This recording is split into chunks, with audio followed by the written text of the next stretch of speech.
Եվ մեր այս թողարկման ավարտին մի խնդրի մասին, որը ոչ թե տարիներով, տասնամյակներով Հայաստանում չի լուծվում։ Խոսքը վերաբերում է մեր ավանդական գեղեցիկ տոնին Վարդավառին։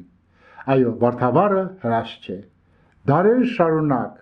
մեր ժողովրդի երջանկությունն է եղել Վարդավառը։ Տղաներ, աղջիկներ, սիրուն զարդարված ազգային հանդերձանքով դուրս են եկել դաշտ ու այգի եւ ցողել են միմյանց վրա ջուր, Վարդավառ, հրաշալի մի տոն։ Ինչ բարբարոս ձևերով են այն իրականացում այսօր եւ տասնամյակներ շարունակ։ Այդ մասին պիտի խոսի մեր եկեղեցին, այդ մասին պիտի խոսի մեր մտավորականությունը։ Բանն այն է, որ տարբերություն չդնելով, թե ով է, ում են հանդիպել, ինչ ջուր կա դույլի մեջ, այդ ջուրը գուցե եւ կեղտաջուրը լցնում են մարդկանց գլխին, արդարացնում նրանով, որ իբր թե Վարդավառ են նշում։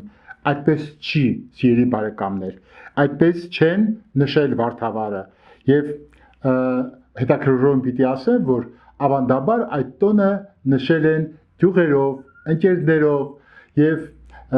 երիտասարդները դուրս են եկել փողոց, միմյանց ջրել են, ոչ թե անցորդին, որը այդ պահին կարող է հիվանդանոց է գնում, որը ունի գուցե տկարություն, հիվանդություն, նախկինում բազմաթիվ վթարներ են եղել այլասերված ձևով Վարդավառը նշելու հետևանքով, ջուրը շփել են վարորդի դեմքին, մեջանան վթարի է ենթարկվել, եւ հիմա ծայրահեղ մի վիճակ, որը միջազգային սկանդալի կարող է վերածվել։ Բանն այն է, որ այդ կեղտաջուրը լցրել են մի ռուս կնոջ վրա, Նադեժդա Պիրաշկովա, որը շատ անբարենպաստ ձևով է արձագանքել, վատ